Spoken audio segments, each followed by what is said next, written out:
اور میرے نبی پاک صلی اللہ علیہ وسلم نے فرمایا جو قرآن پڑھتے ہوئے اٹکتا ہے اللہ اسے ڈبل ثواب عطا فرماتا ہے۔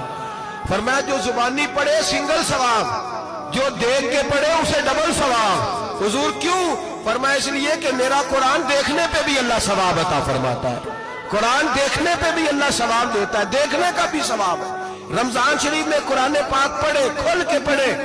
اور میرے بھائی اگر تیرا بچہ پڑھے، اگر تیری بیٹی پڑھے، کائنات کا خوش نصیب باپ وہ ہے کہ بیٹا قرآن پڑھے، چاہے ناظرہ ہی پڑھے، جس کی بیٹی پڑھے۔ زندگی میں انہیں اس کام پہ لگا جاؤ، مرنے کے بعد بھی پڑھیں گے۔ امام جلال الدین سیوطی شافعی رحمت اللہ علیہ فرماتے حضرت عیسیٰ قبر کے پاس سے گزرے، قبر پہ عذاب ہو رہا تھا، اللہ کا غضب برس رہا تھا، جناب عیسیٰ استغفار پڑھتے ڈرتے گزر گئے۔